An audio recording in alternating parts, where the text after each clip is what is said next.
Confissões, de Agostinho. Escrito no século IV, Confissões é um dos livros mais importantes da história e uma das principais obras de Agostinho de Hipona, que inaugurou o gênero da autobiografia com esse título.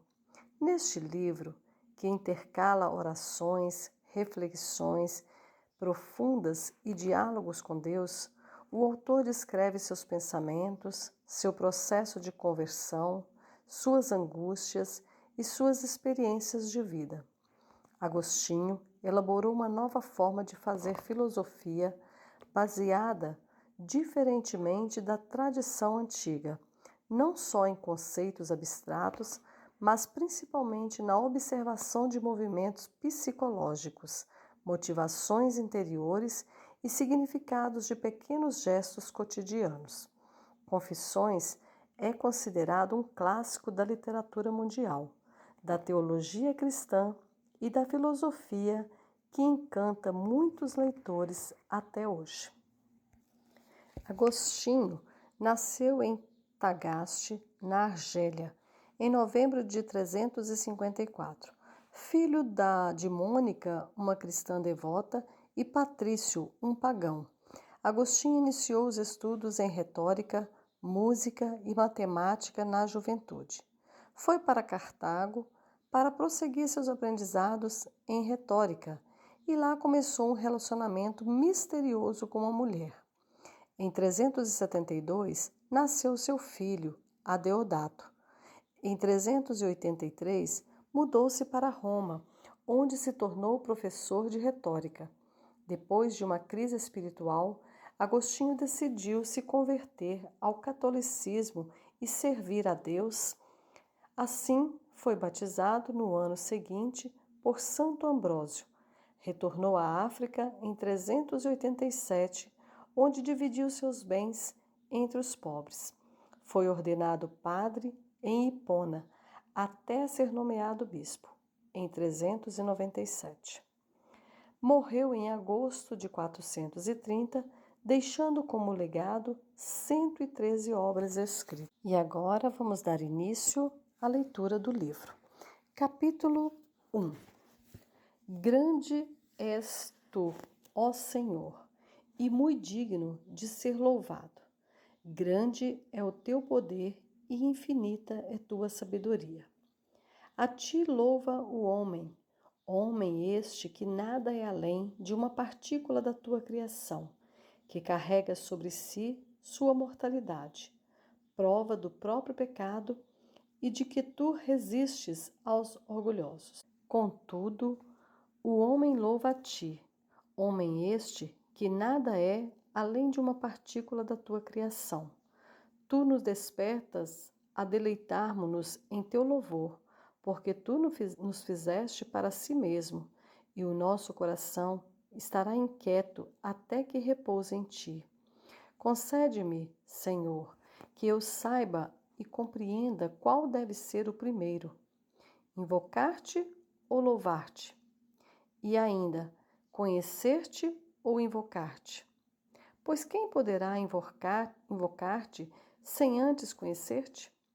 Pois aquele que não conhece a ti pode invocar a outro que não seja o Senhor. Será melhor então que ao invocar-te conheçamos a ti? Mas como invocarão aquele em quem não creram? Ou como crerão sem que ouçam a um pregador? Aqueles que buscam ao Senhor hão de louvá-lo, pois aqueles que o buscam hão de encontrá-lo, e aqueles que o encontrarem hão de louvá-lo. Buscarei a ti, Senhor, invocando-te, e invocarei a ti, crendo em ti, pois a nós tu foste pregado. Minha fé, Senhor, a qual deste a mim e com a qual tu inspiraste-me, há de invocar a ti por meio da encarnação do teu Filho e do ministério do pregador. Capítulo 2. E como invocarei ao meu Deus e Senhor, se quando o invoco, chamo-o para dentro de mim mesmo? Que espaço há em mim para que meu Deus possa adentrar-me? Como poderá Deus adentrar-me? Deus este que criou os céus e a terra? Haverá de fato, ó Senhor meu Deus, algo em mim que possa conter a ti? Poderão os céus e a terra, os quais tu fizeste, e onde me criaste, conter a ti? Ou já que nada em toda a existência poderia existir sem ti, tudo o que existe, então contém a ti? Se, portanto, também eu existo, porque busco que adentres em mim, quando eu mesmo não existiria, se não fosses tu em mim? Por quê? Não estou eu nas profundezas do inferno, e mesmo lá tu também estás.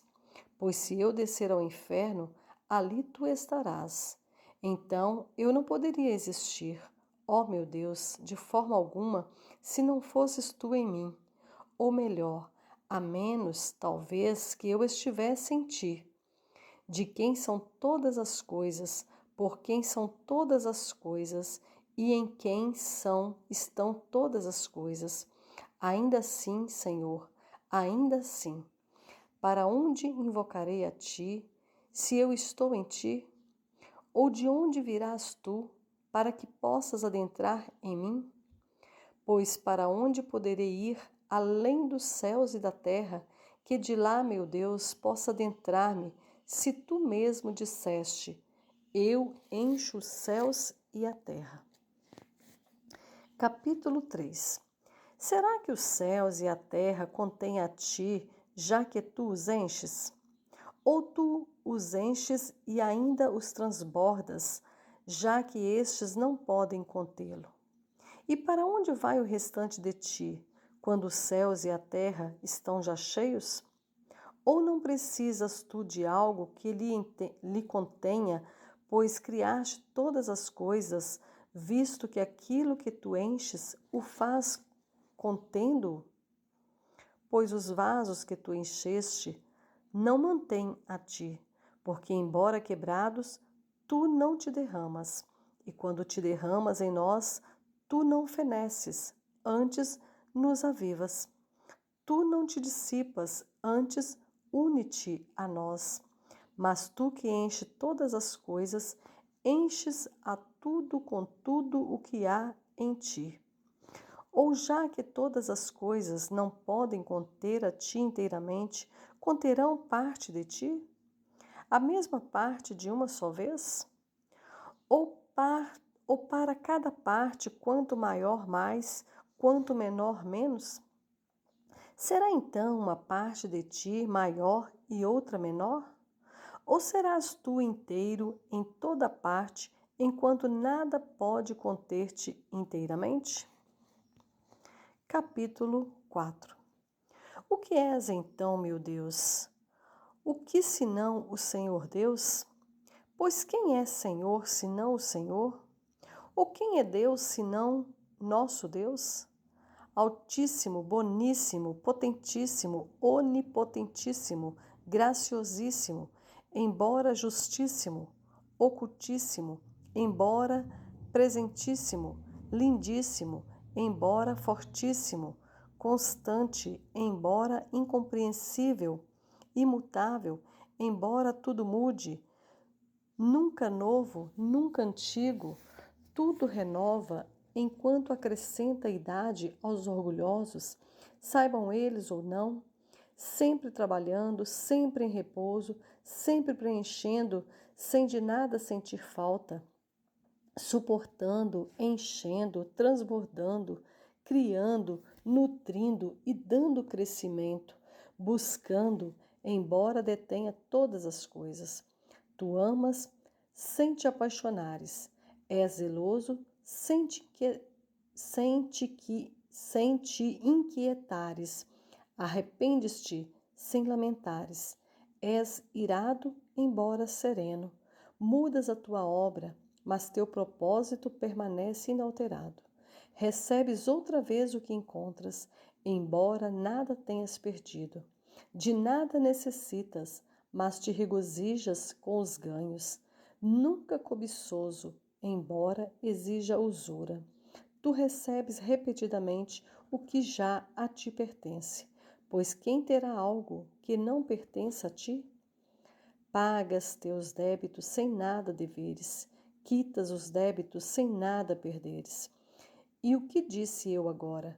Meu Deus, minha vida, minha santa alegria? Ou o que terá dito qualquer homem quando fala sobre ti? Mas ai daqueles que não falam de ti, pois são mudos que falam.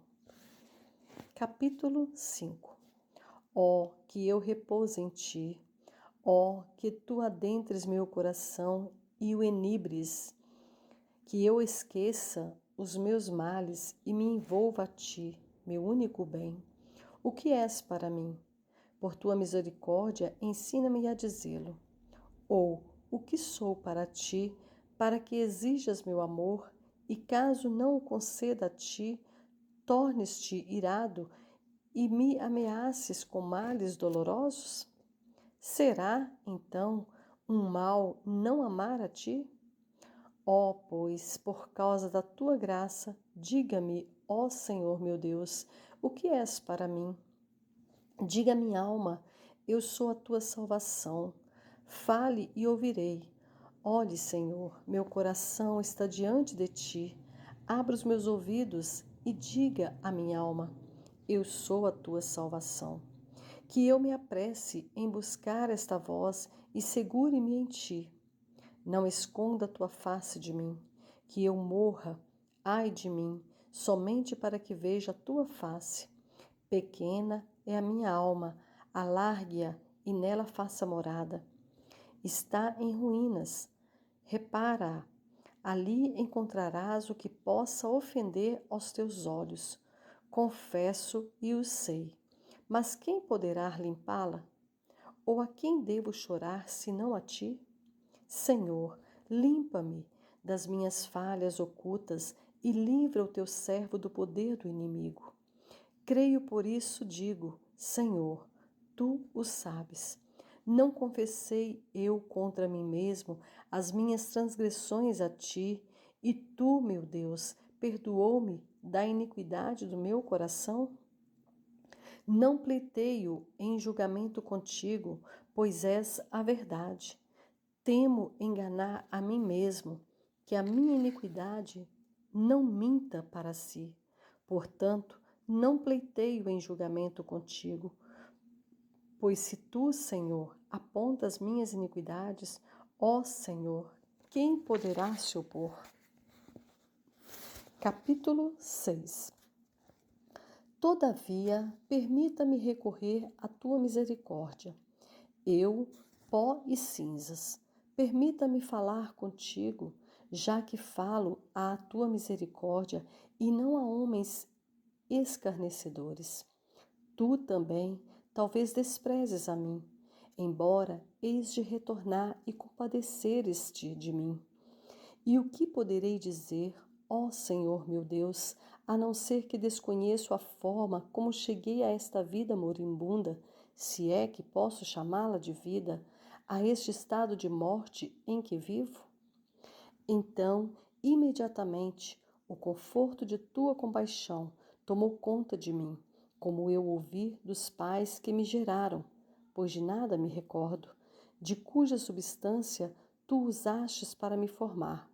Assim, recebeu-me o aconchego do leite materno.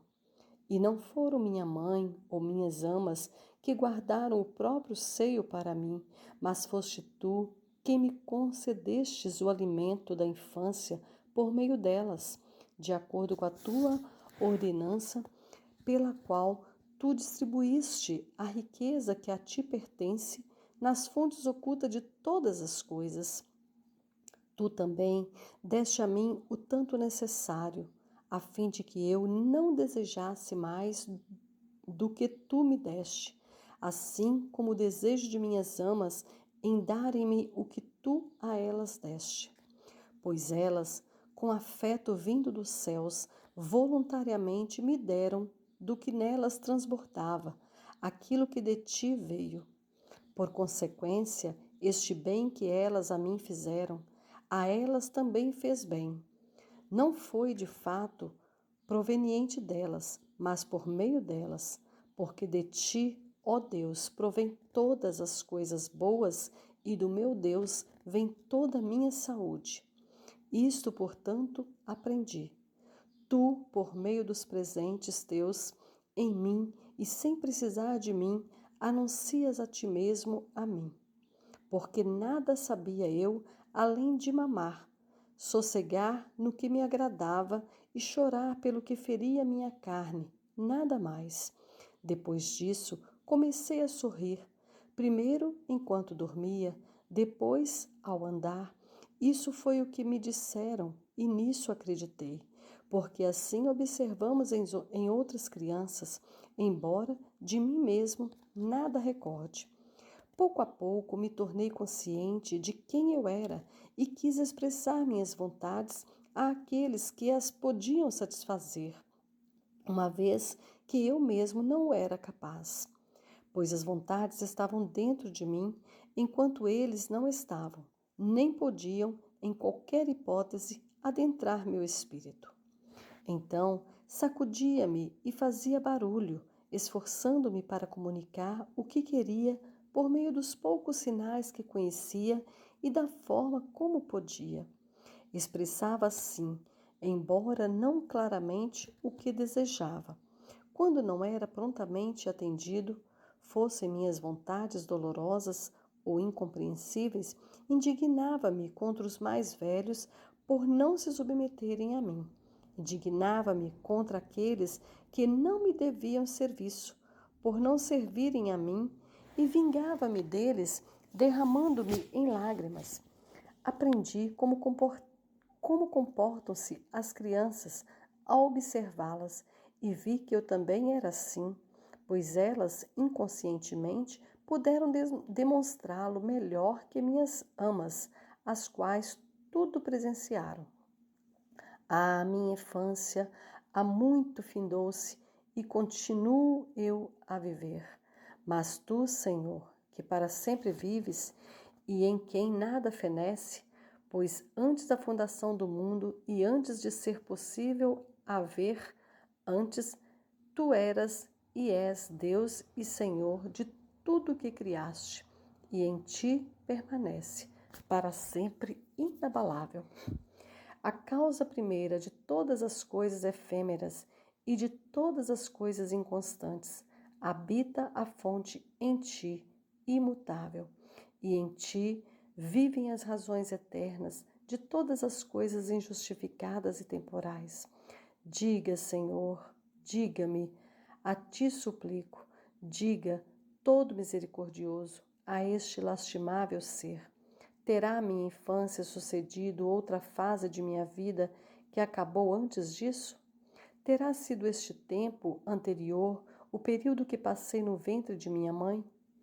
E antes daquela vida, outra vez, ó Deus, alegria minha, onde estava eu? Ou em quem estava? Pois ninguém tenho para que me diga, nem pai, nem mãe, nem experiência de outrem, nem minha própria memória. Ris tu de mim quando lhe pergunto tais coisas? Deveria eu louvar-te e agradecer-te por aquilo que sei? Agradeço-te, Senhor, dos céus e terra, louvo-te por meus traços mais primitivos e pela minha infância, da qual nada me recordo, pois tu decretastes que o homem haveria de aprender mais por meio de outros que por meio de si mesmo, e crer na força de frágeis mulheres. Mesmo antes tinha vida, e no final da minha infância procurava emitir sinais, a fim de fazer conhecidas a outros as minhas sensações. Onde poderia tal ser habitar, senão em ti, Senhor? Seria alguém seu próprio artífice? Ou poderia uma única veia, capaz de fluir essência e vida em nós, ter origem em qualquer outro, senão no Senhor, em quem a essência e a vida são uma só?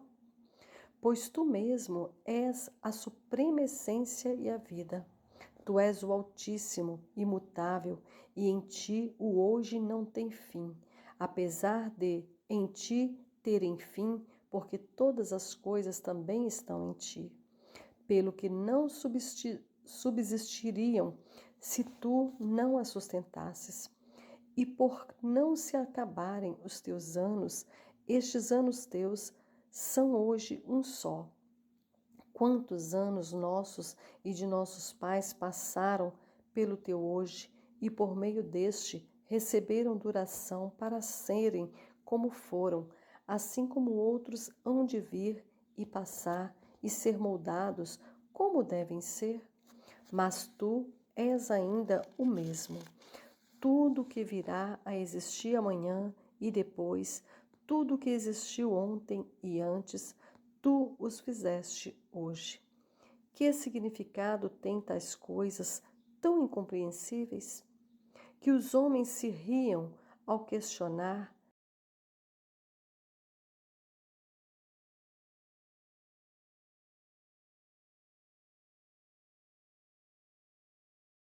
Que coisas são estas? Estejamos mais satisfeitos em encontrar-te, não compreendendo, que em compreender sem encontrar-te.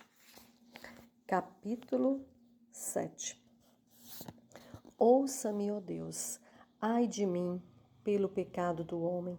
Assim digo eu, homem que sou, e tu tens misericórdia, pois tu me fizeste, embora não tenha criado o pecado que habita em mim.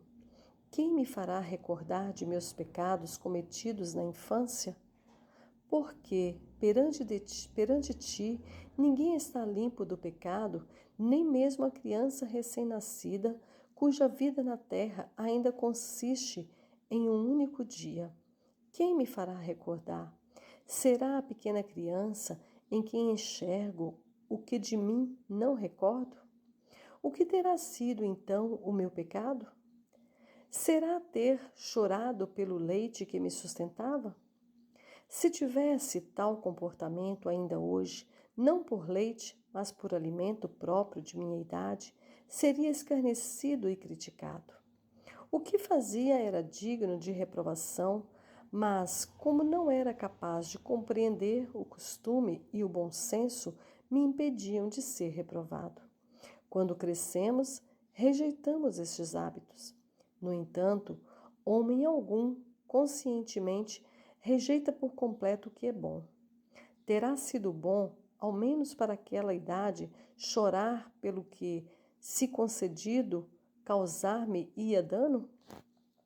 Terá sido errado ressentir-me com pessoas livres, com meus próprios pais e com outros mais sábios que eles, por não me servirem e não se esforçarem para atender meus desejos ou conceder-me o bem-estar que almejava? Terá sido bom esforçar-me para atingi-los e machucá-los como consequência por não obedecerem a meus comandos, os quais me trariam dano? A inocência da criança está na fragilidade de sua estrutura física, não em sua vontade. Eu mesmo vi, com meus próprios olhos, o comportamento de um bebê enciumado.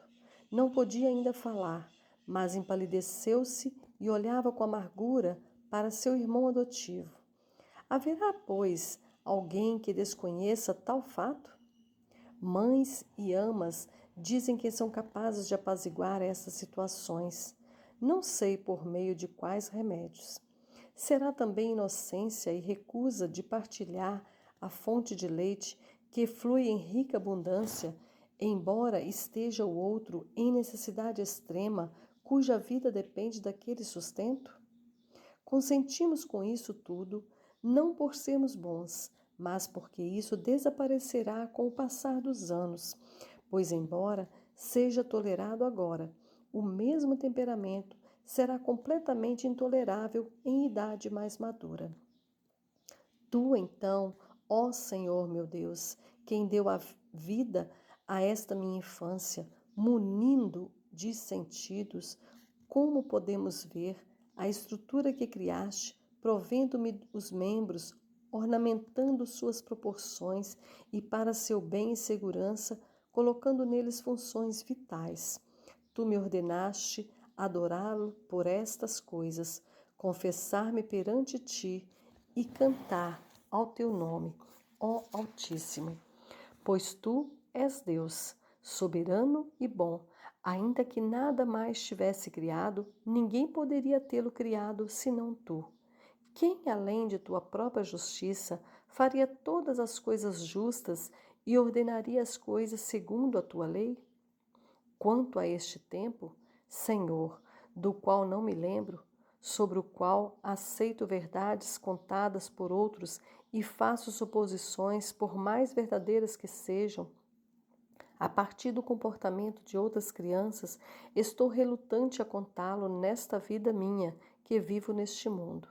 Pois até mesmo o tempo que passei no ventre de minha mãe está oculto de mim nas sombras do esquecimento.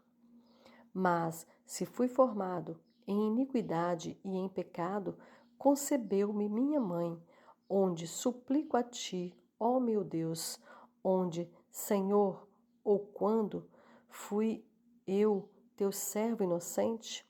Mas, ó, aquele tempo eu ignoro, e o que poderia agora fazer-se? De nada me lembro. Capítulo 8. Após a infância, alcancei a juventude, ou esta alcançou a mim, abandonando a antiga fase. Mal havia minha infância acabado, para onde terá ido? E já não mais existia. Eu não era mais uma criança incapaz de falar, mas um menino falante. Disso me lembro. E observei como aprendi a falar. Meus pais não me ensinaram palavras segundo um método, o que viria a ser outro aprendizado adiante.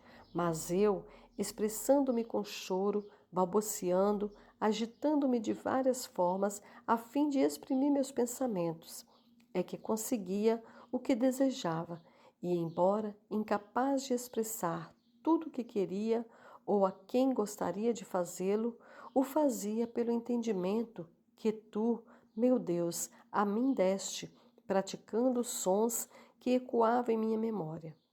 Quando eles davam nome a algo e sua fala se dirigia àquilo, eu via e me lembrava que o objeto para o qual apontavam era chamado pelo nome que pronunciavam. Ficava claro que queriam dizer aquilo, não outra coisa, pelo movimento de seu corpo, a linguagem natural, comum a todas as nações, por meio de expressões faciais, olhares, gestos e tons de voz, indicando afeições enquanto buscam, possuem, rejeitam ou afastam-se. E assim, ouvindo palavras constantemente, conforme apareciam em várias frases, e eu as colecionava aos poucos pelo que significavam. Desse modo, acostumando minha boca a estes sinais, passei a pronunciar minha vontade. Trocava sinais de vontade com aqueles à minha volta, e então me lancei mais profundamente nessa conturbada relação da vida humana, embora ainda dependesse de autoridade parental e do serviço dos mais velhos. Capítulo 9. Oh, meu Deus! Que tristezas e gozos experimentei então, quando a obediência aos meus professores me foi apresentada, como se de costume para um garoto, a fim de que neste mundo eu pudesse prosperar e distinguir-me na ciência da língua, a qual serviria para a admiração dos homens e riquezas enganosas. Depois fui matriculado na escola para aprender, acerca da qual eu, pobre coitado, não sabia a utilidade e ainda assim, se demorasse a aprender, era surrado, pois assim se julgava correto pelos nossos antepassados e muitos, ao passar pelo mesmo curso que nós, moldaram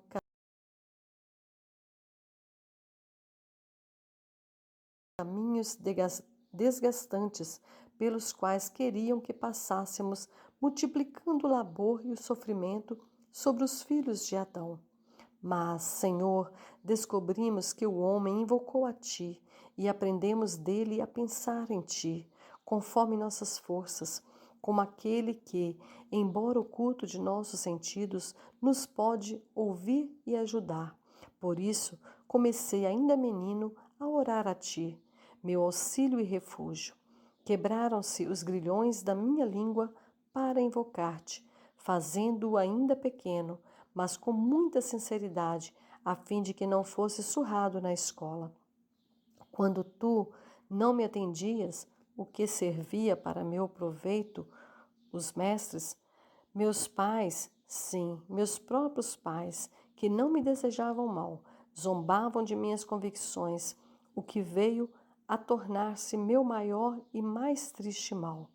Haverá, Senhor, alguma alma tão grande e profundamente devota a Ti, dotada de tão grande espírito, que chegue a pensar ligeiramente em vários tipos de tormentos contra os quais, por todas as terras, homens invocariam a Ti com pavor extremo, zombando daqueles a quem mais amargamente temem, enquanto nossos pais zombam dos tormentos que sofremos dos mestres em nossa juventude? Por que não temíamos menos nossos tormentos, nem orávamos menos a Ti para escaparmos deles?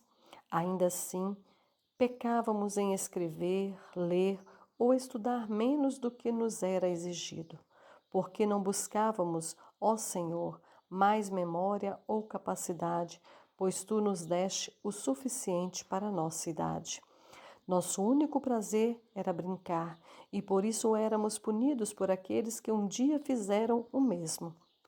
No entanto, a ociosidade dos mais velhos é chamada de negócios, enquanto a dos meninos, sendo exatamente a mesma coisa, é punida pelos mais velhos, e ninguém se solidariza dos meninos nem dos homens. Aprovaria um juiz sensato os açoites que eu recebia por jogar bola quando menino e porque, com este jogo, atrasava ao aprendizado formal das palavras, as quais os adultos usariam com menos inocência? Pois mais dolorosas eram as discussões com meus professores, e mais inveja me causava os que venciam na escola, que ser atingido com a bola por meus colegas ou vencido por um deles em um jogo. Capítulo 10. Ainda assim, pequei, ó Senhor Deus, Criador e ordenador de todas as coisas da natureza, o único capaz de eliminar o pecado, ó Senhor meu Deus. Pequei e transgredi contra as ordenanças de meus pais e de meus mestres, pelo que eles, por algum motivo, querem que eu aprenda e faça bom uso do conhecimento no futuro. Desobedeci, não por julgar essa melhor escolha, mas por amar, brincar e orgulhar-me da vitória nas competições, por deleitar-me em ouvir fábulas e histórias de faz de conta que me faziam querer ouvir sempre mais. A mesma curiosidade que flamejava meus olhos cada vez mais pelos espetáculos e pelos jogos dos adultos, os quais dão tão grande dignidade aos que os oferecem, que quase todos desejam o mesmo para seus filhos. Todavia, gostam de castigá-los quando estes jogos os impedem de estudar, estudos que os levará a um dia oferecerem espetáculos semelhantes. Olhe com misericórdia, Senhor, para estas coisas e liberta aqueles que a ti invocam agora. Mas liberta também aqueles que ainda não invocam a ti, que possam vir a fazê-lo e tu os possa libertar.